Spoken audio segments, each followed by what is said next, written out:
Oi, boa tarde, tudo bom? Hoje eu vou falar sobre família como célula da sociedade, né? Em primeiro lugar, eu queria falar o seguinte: há uma controvérsia quando a gente fala sobre família sendo célula da sociedade, né? Porque existe uma complexidade muito grande nesse conceito. Por quê? Porque, em primeiro lugar, família sendo célula da sociedade, ao mesmo tempo o sujeito, ele é um sujeito barrado pela sociedade, pela cultura, né? E aí é um ciclo vicioso. Isso é muito complexo de se falar, por isso eu vou primeiramente falar sobre família como célula da sociedade, tá? Então, não quero dizer que isso é tudo que se pode falar sobre família, né? Inclusive, eu quero lembrar de uma fala da Maria Homem, que é psicanalista, que eu admiro muito, que ela fala assim: a família é da ordem do milagre, né? Por quê? Porque família é feita de por um grupo de sujeitos, né, que são barrados pela sociedade, pela cultura, né? E por isso fica muito difícil a gente falar de uma forma muito linear e única.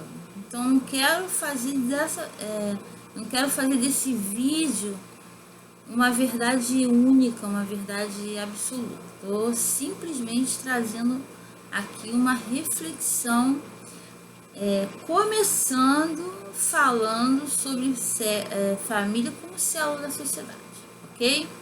Então vamos lá.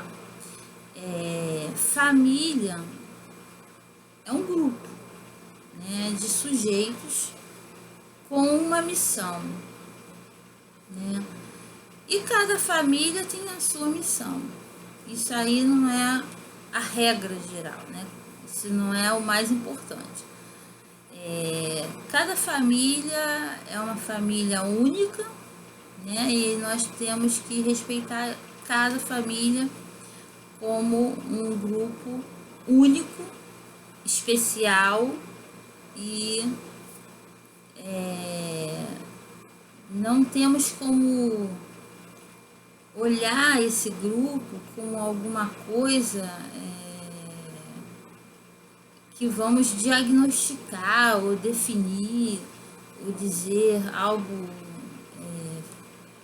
absoluto sobre isso.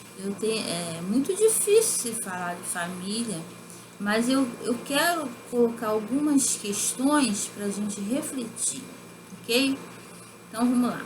Quando se fala de célula, a gente lembra de organismo. Por quê? A célula, ela é uma unidade do organismo. Através da célula que a gente vai se construindo, né? Então, se a célula vai construir um corpo, então nós podemos dizer que uma família pode construir uma sociedade, né? É a partir dessa analogia que eu quero trabalhar, ok? Por enquanto. Então vamos lá. Bom, em primeiro lugar vamos pensar sobre o que é um grupo. Grupo é uma quantidade de pessoas que estão juntas com um objetivo. Então, nós não podemos dizer que qualquer grupo seria uma família. Nós diríamos que uma família são pessoas consanguíneas, com o mesmo sangue, que possuem um vínculo afetivo. Ou não.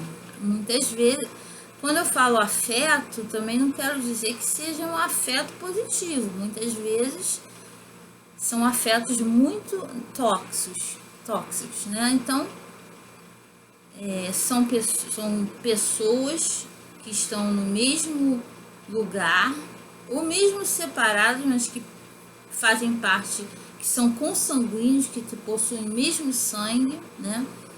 E que possuem que nasceram de um pai, de uma mãe, que são irmãos, e que por aí vão desempenhar funções dentro inicialmente de uma família, ou seja, existe um pai, uma mãe que tem filhos e cada um vai desempenhar um papel, né?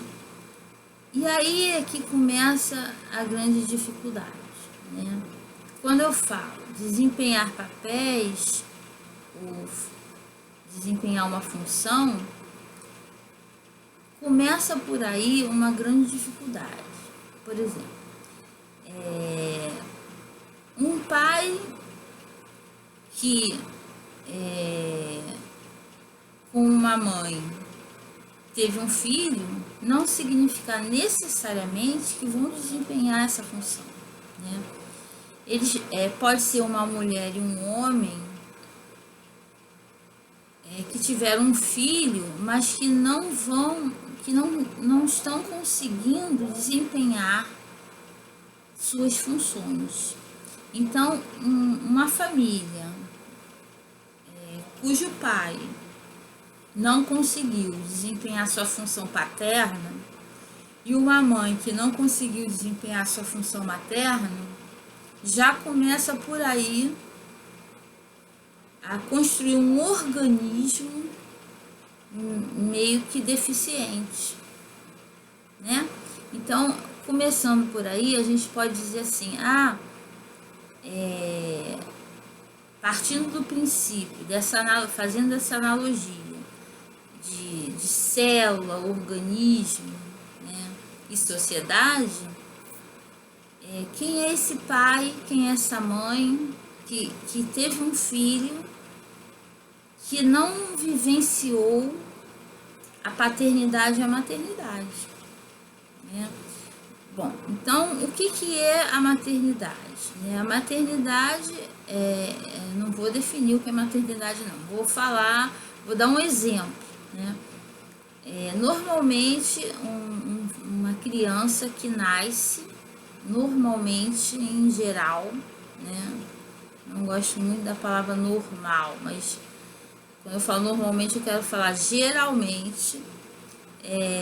Essa criança ela vai crescer dentro da mãe, vai ser gerada e essa mãe vai ter uma relação com esse filho que a gente poderia chamar tipo uma relação da boa mãe.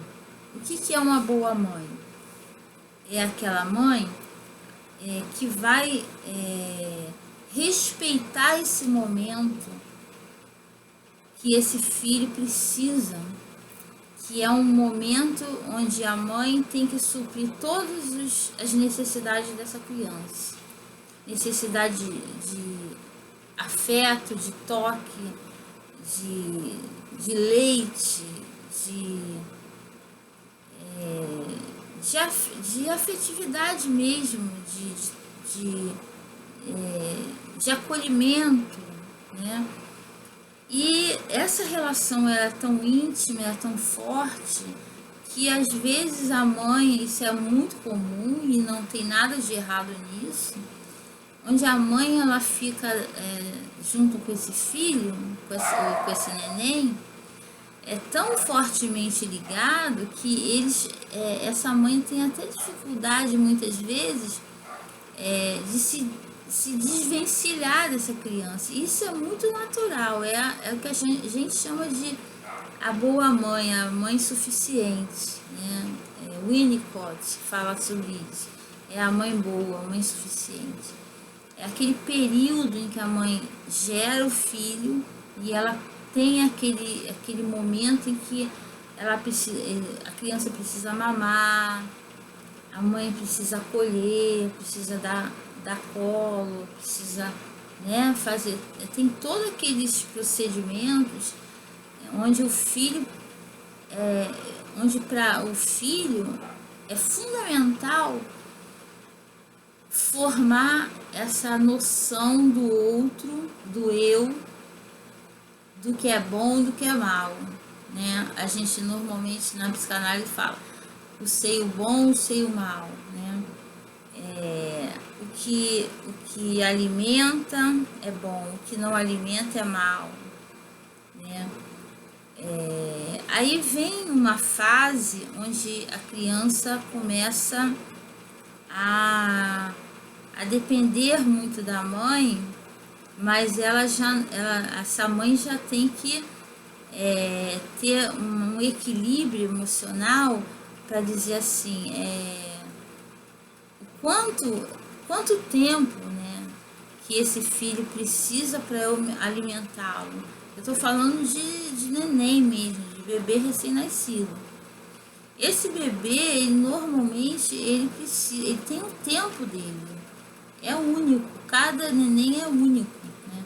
Então, há crianças que precisam de mamar em uma hora, existe uma regra nisso aí, né? Esse segmento de regra é muito importante, vai definir muito esse conceito do que o bebê vai entender, do que é bom, do que é mal, do quanto ele vai suportar ou não o tempo, a espera, do quanto ele vai ser capaz de lidar com uma frustração, né? Do quanto ele vai aprender, né? Esperar para simbolizar e formar uma linguagem. Eu estou falando rapidamente isso de uma forma muito popular, porque a coisa é bem mais complexa. Então, a maternidade é extremamente importante.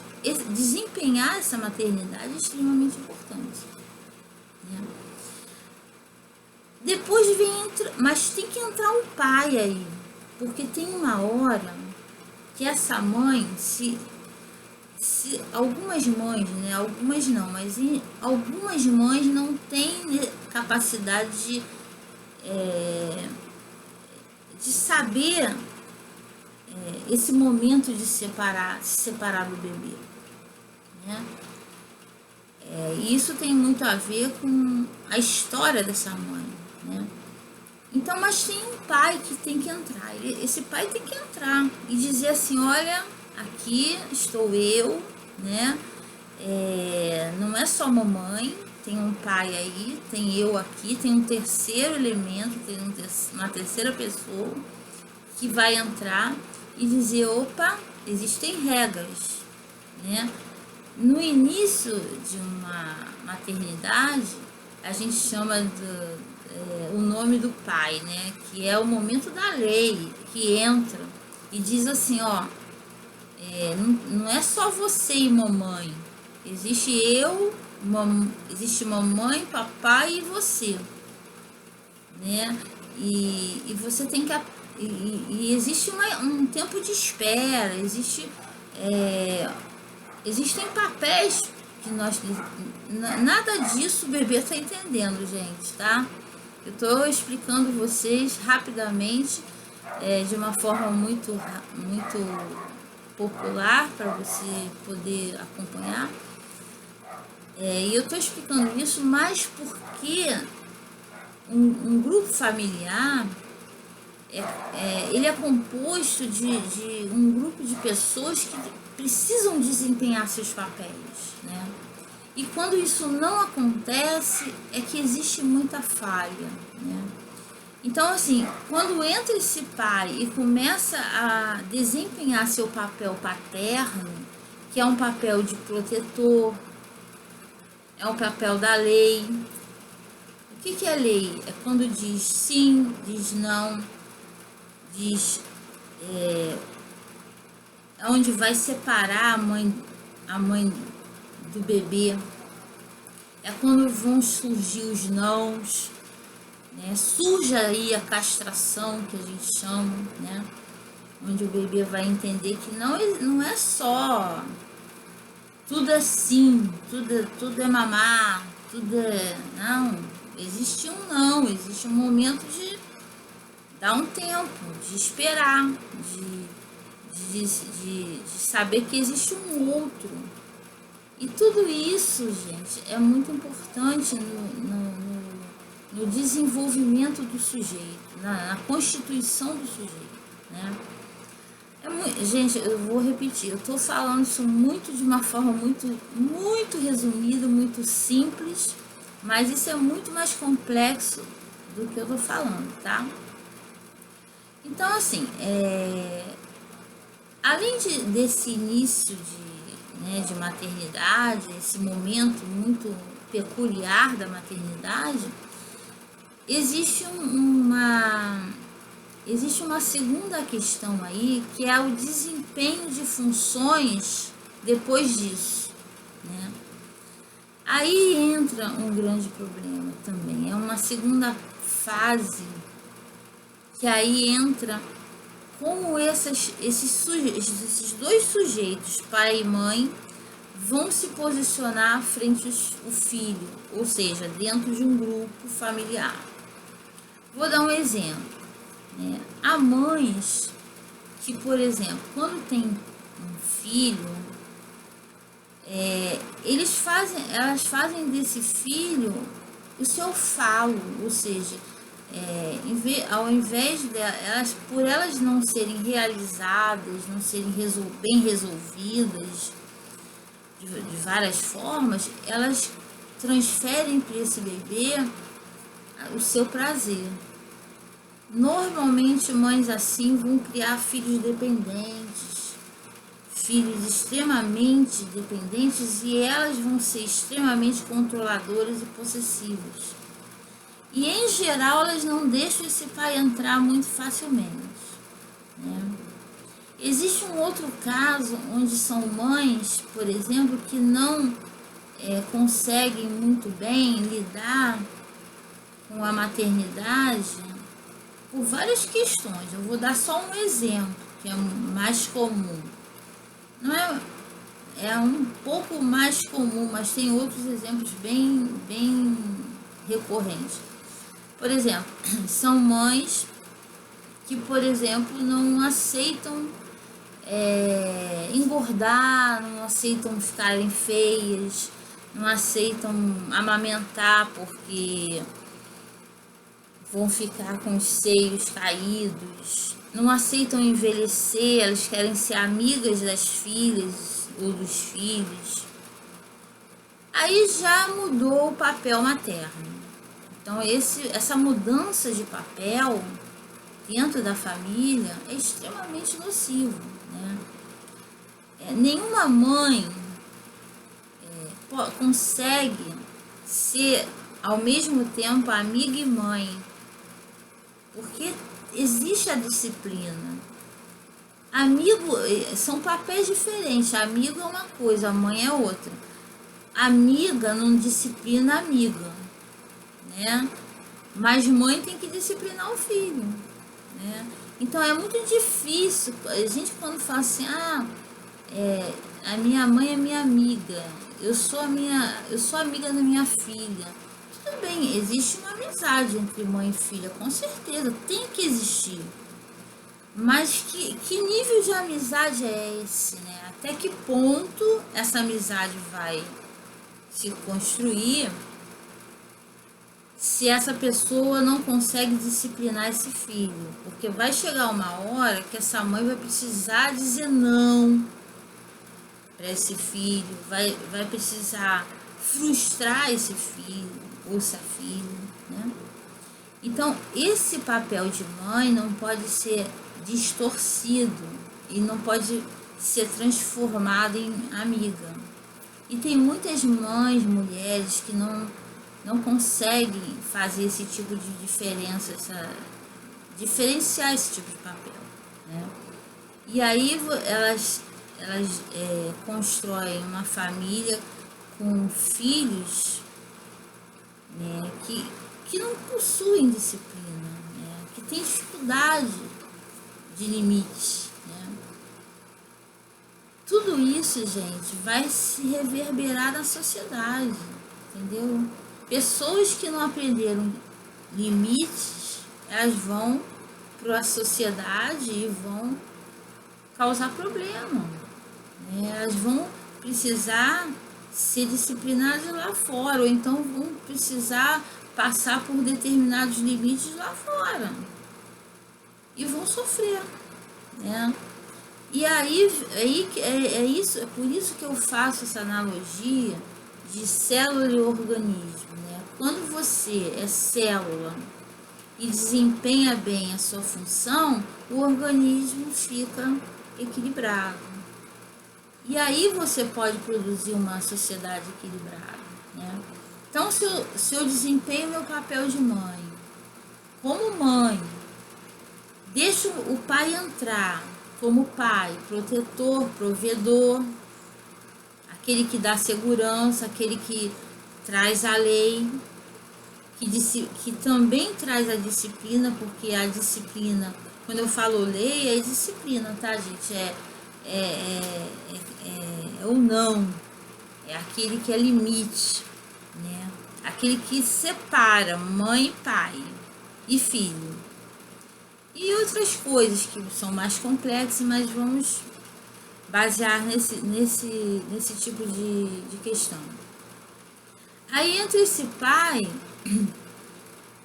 que às vezes não conseguem ser pais, desempenham essa função de pai. Eles conseguem, sim, eles conseguem fazer o seguinte: eles estão ali, simplesmente estão ali, mas não são protetores, não são provedores às vezes, não conseguem prover, não conseguem proteger, né? Eles não conseguem ser presentes a ponto de dar segurança e força e proteção para fazer com que esse filho se sinta forte o suficiente para ir para o mundo. Segundo Bert Hellinger, a mãe é a vida, o pai é o mundo, é a força de ir para o mundo. Olha só usando esse tipo de analogia e desse conceito do Bert Hellinger, a importância que a família tem na construção de uma sociedade, né? Então, por exemplo, uma criança que nasce e tem uma relação com a mãe saudável, ela vai ter uma relação saudável com a vida. Porque, segundo Bert Hellinger, é isso. A mãe é a vida, né? A forma como essa criança vai ver a mãe é o mesmo jeito que ela vai ver a vida, né? Então, se essa mãe passou para ela uma forma de ver o mundo ruim, de uma forma ruim, ela vai passar a ver a vida como uma vida ruim. Se essa criança entendeu que essa relação dela com a mãe foi uma relação muito hostil, ou então uma relação de rejeição, ou então uma relação de ambiguidade, às vezes até de competição. Existem mães, isso já aconteceu, isso é muito comum também, e não tem problema nenhum existir isso, tá, gente? Acontece, mas se acontece, é só mudar, procurar ajuda, sem problema. Existem mulheres que têm tantas questões difíceis, porque não foram bem resolvidas, porque esse filho chegou, elas têm duas tendências, se essa mãe tiver alguma dificuldade emocional.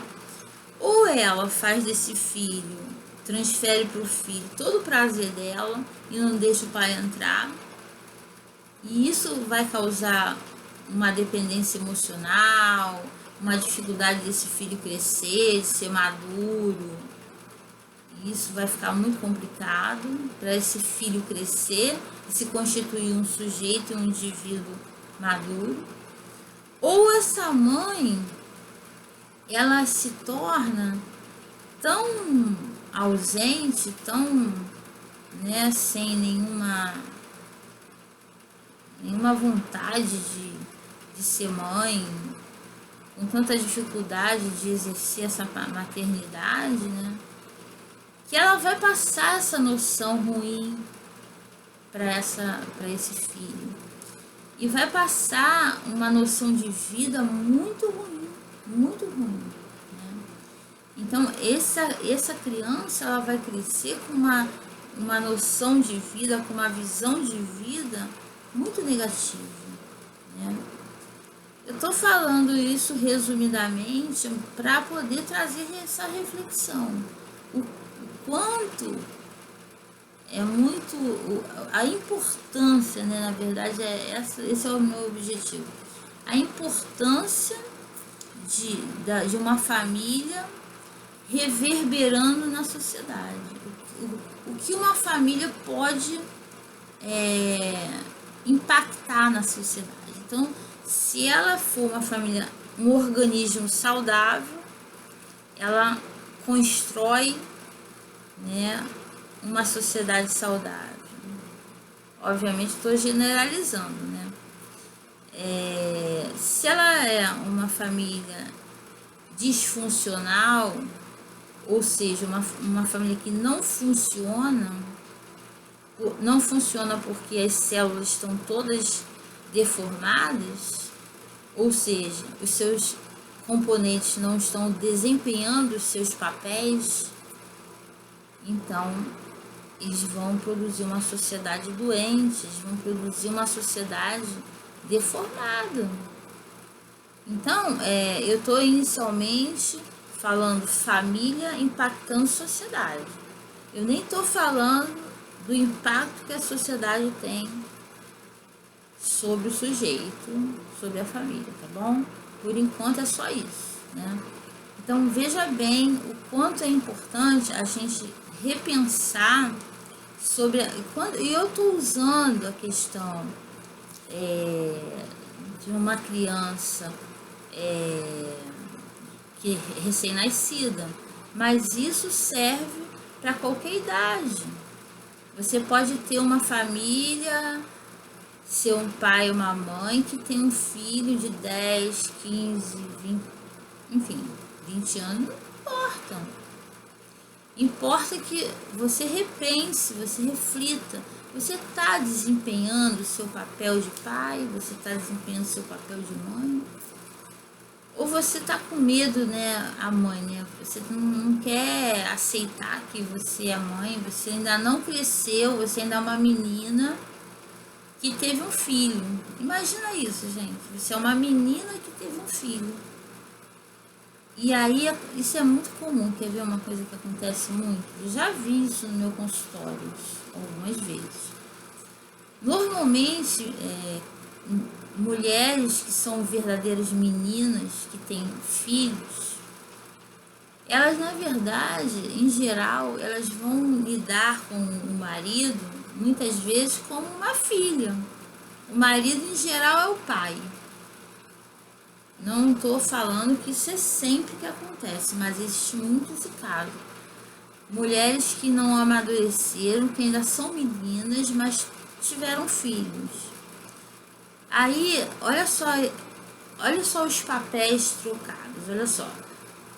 Uma mãe que tinha que ser mãe, ela é menina, filha de um marido que deveria ser um pai dos seus filhos. Na verdade, ele passa a ser o pai da esposa. Esse neném que nasceu e que está crescendo, normalmente vai entrar nessa relação e virar um trio extremamente sintomático. Por quê? Primeiro, essa criança vai começar a entender que ela tem que competir com a mãe, porque são duas crianças. E vou te falar, normalmente esse tipo de mulher que não cresce e que tem filhos e que precisam continuar, que sentem necessidade, isso não é consciente, gente, não é, tá? Mas precisam continuar como querem, na verdade, ou não têm consciência disso, continuam como meninas como crianças, mães crianças, na verdade, elas vão buscar no marido uma paternidade que não tiveram. E se esse marido corresponder e continuar sendo o papai dessa mulher, esses filhos vão ter que competir com a mãe, né? Essas relações vão ser muito complicadas, vai virar uma ciumada danada, entendeu? Normalmente essa mulher vai ter ciúme dos filhos, esses filhos vão ter raiva da mãe porque o pai entrou, né? Então assim, desculpa aqui.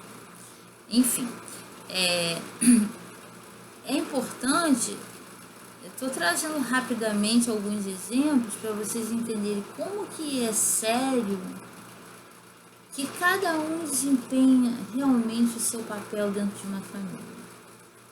Essa é a grande questão, tá bom?